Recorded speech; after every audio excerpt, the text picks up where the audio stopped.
Say it with me, everybody. Beetlejuice! Beetlejuice! Beetlejuice!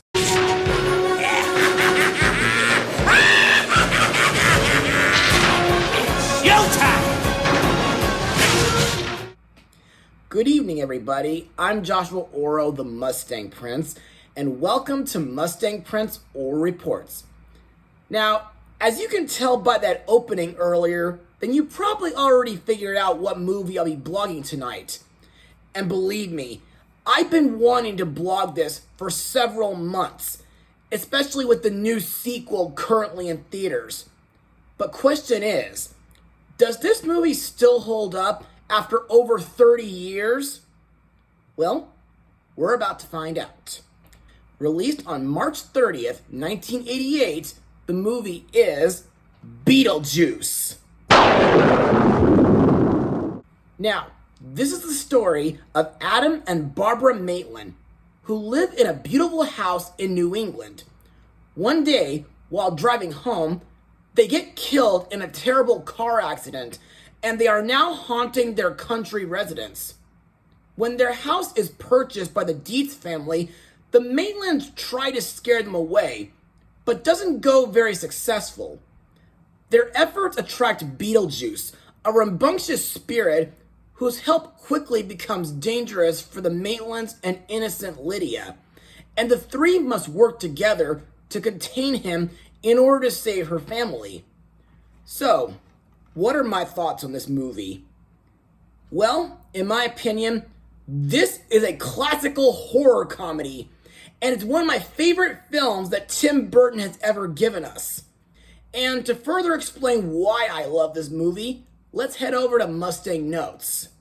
So, after the financial success of Pee-wee's Big Adventure, Tim Burton became a bankable director and began working on a script for Batman with Sam Hamm. While Warner Brothers was willing to pay for the script's development, it was less willing to greenlight Batman. Burton had become disheartened by the lack of imagination and originality in the scripts that he had been sent, particularly Hot to Trot.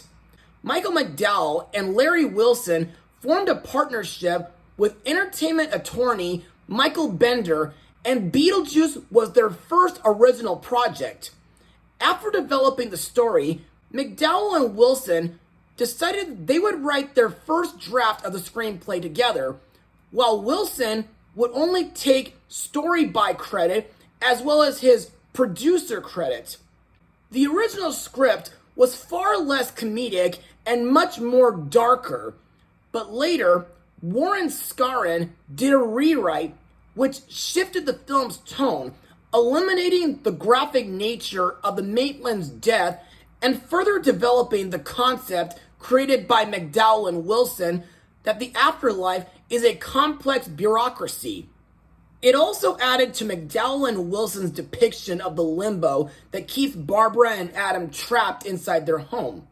Plus, Scarron had Barbara and Adam encounter different limbos every time they leave their house, including the clock world and the sandworm world, identified as Saturn's moon Titan, and he introduced the leitmotif of music accompanying Barbara and Adam's ghostly hijinks. Although his script specified R&B tunes instead of Harry Belafonte, and was to have concluded with Lydia dancing to When a Man Loves a Woman. Bo Welch, who'd later work with Tim Burton on Batman Returns and Edward Scissorhands, was hired as the film's production designer. While the setting is the fictional village of Winter River, Connecticut, all outdoor scenes were filmed in East Corinth in Vermont. Interiors were filmed at the Culver Studios in Culver City, California. Principal photography took place from March 11th to June 11th, 1987. After Beetlejuice was released, it became a critical and commercial success, grossing about $74.7 million on a $15 million budget. It won the Academy Award for Best Makeup and a trio of Saturn Awards for Best Horror Film, Best Makeup, and Best Supporting Actress for Sylvia Sidney. Plus, Beetlejuice spawned an animated TV series, video games, and a 2018 stage musical. Now, I must let everybody know that I was kind of introduced to Beetlejuice from a rock and roll stage show which used to perform at Universal Studios Hollywood from 1995 to 1999. And from what I can remember, that show was rock and roll awesome. And I was only about 4 years old back then. However, I didn't officially watch Beetlejuice's movie until years later when I rented it from Netflix during my high school age. And from my perspective, I still stand by that it's one of Tim Burton's most classical films ever. What I like in this film are mostly the several special effects, ranging from stop motion, replacement animation, prosthetic makeup, puppetry, and blue screen effects. And I think the village of Winter River seems like a pretty fine place to live, and the Maitland house seems like a nice place too, until the Dietz family move in and make it really abstract. Plus, aside from the afterlife being a bureaucracy, I like that some parts of it are kind of designed like a creepy funhouse due to the hallways and floors looking pretty weird. And I think the sandworms have got to be the coolest creatures that Tim Burton has ever brought to life. Also to note, I think most of the comedy in this movie is just so crazy that I can't stop laughing. And I think the most outrageous moment is where the title character possesses the Dietz family and forces them to dance to the Day-O song. And that's all I got for Mustang notes. So let's move on to the film's cast. The title character, Beetlejuice, is played by Michael Keaton, who got to be in Tim Burton's Batman films and Dumbo, along with Jack Frost, Pixar's Cars and Toy Story 3, Disney's Herbie Fully Loaded, Hayao Miyazaki's Porco Rosso, and the MCU's Spider-Man Homecoming. Fun fact, originally, Beetlejuice was envisioned as a winged demon who took on the form of a short Middle Eastern man.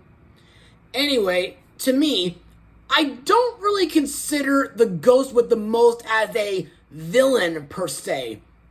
I think of him as a mischievous trickster, kind of like Loki from the MCU and Discord from My Little Pony. And despite the fact that he doesn't have too much screen time in this, every time BJ shows up, he makes the movie very entertaining. However, I thought the part where he's in his stop-motion snake form was very terrifying, and the part where he attempts to marry Lydia was a bit messed up. Next we come to the main characters, Adam and Barbara Maitland, played by Alec Baldwin and Gina Davis. In life, Adam was a polite man who owned and operated the Maitland hardware store, and he built a nice model of Winter River in the attic. And Barbara was a woman of simple pleasures, preferring to spend her vacation at home, decorating her Victorian house in a quaint decor in favor of spending it in Jamaica. Unfortunately, after getting into a car accident and drowning in the river, they are trapped to haunt their house as ghosts. To me, Adam and Barbara seem like very friendly people, and I really feel bad for what they go through after they die.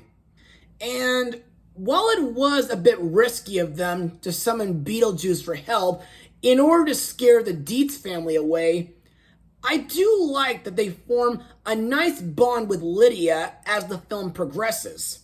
Speaking of which, our next character is Lydia Dietz, played by Winona Ryder, who got to be in Tim Burton's Edward Scissorhands and his 2012 stop-motion remake of Frankenweenie.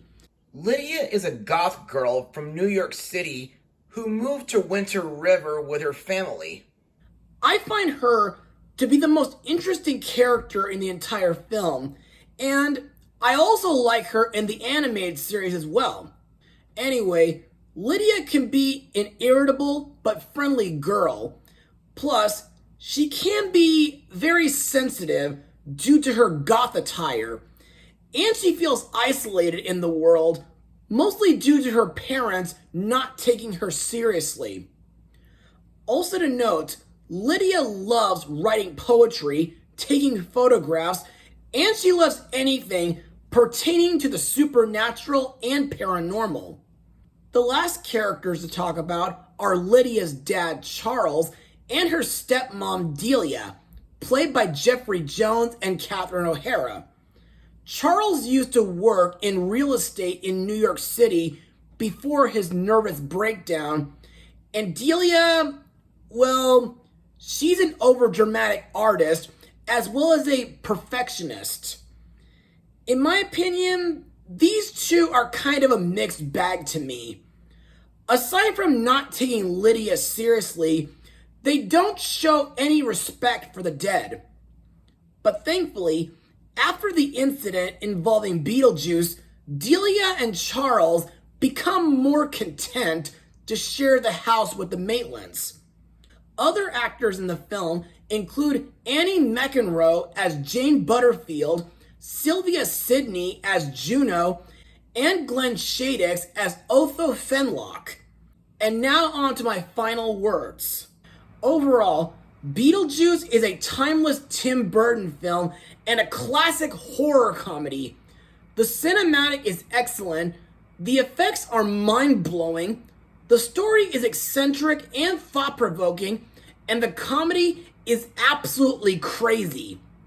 Plus, the main characters, Adam and Barbara, are relatable and sympathetic, and Lydia is a pretty interesting goth teenager. But the one character who steals the entire show, despite not having much screen time, is Beetlejuice himself.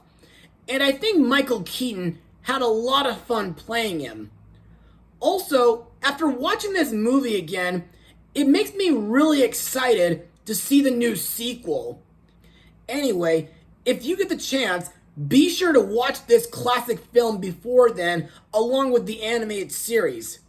I guarantee that you'll be in for a crazy and thrilling ride. I give Beetlejuice a full 100%. Well, that's all for now. Be sure to tune in next time where we look at a film from last year focusing on the origin of a whimsical and imaginative chocolatier, Mustang Power. Well, you can tell them